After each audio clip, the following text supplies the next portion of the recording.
বিশ্বনবী মুহাম্মদ রাসূলুল্লাহ সাল্লাল্লাহু আলাইহি ওয়াসাল্লাম বলেছেন, রাষ্ট্রীয় দায়িত্ব পালনকারী কেউ যদি এক টুকরা সুতা বা তার চেয়েও ক্ষুদ্র কোনো জিনিস খেয়ানত করে, তবে কিয়ামতের দিন খেয়ানতের বোঝা মাথায় করে তাকে উঠতে হবে।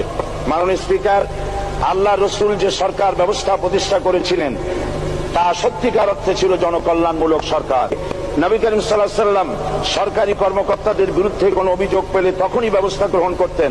আইনের চোখে সবাই সমান, শাসকদের আত্মীয় স্বজন কারো পক্ষে সম্ভব ছিল না জনগণের উপরে জুলুম করা। খলিফা ওমর রাদিয়াল্লাহু তাআলা আনহুর এক ছেলে অপরাধী প্রমাণিত হলে সে দণ্ডভোগ থেকে রেহাই পায়নি, এমনকি এতে তার মৃত্যুদণ্ড হয়েছিল। আবার খলিফা নিজেকে আইনের ঊর্ধ্বে মনে করতেন না, তাই বর্ম চুরির ঘটনা আলী রাদিয়াল্লাহু তাআলা আনহু কাজীর দরবারে সাধারণ ফরিয়াদির মতো উপস্থিত হন।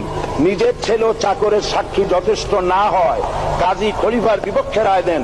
এখানে বিচার বিভাগ ছিল সম্পূর্ণ স্বাধীন এবং শাসন বিভাগের নিকট তার কোনো দায়বদ্ধতা ছিল না। মাথায় আটার বোঝা বহন করে নিয়ে চললেন আর বলে গেলেন, মানুষ কেন, ফোরাতের কূলে যদি একটি কুকুরও না খেয়ে মারা যায়, তবে এই ওমর রাদিয়াল্লাহু তাআলা আনহুকে কিয়ামতের দিন আল্লাহর দরবারে জবাবদিহি করতে হবে।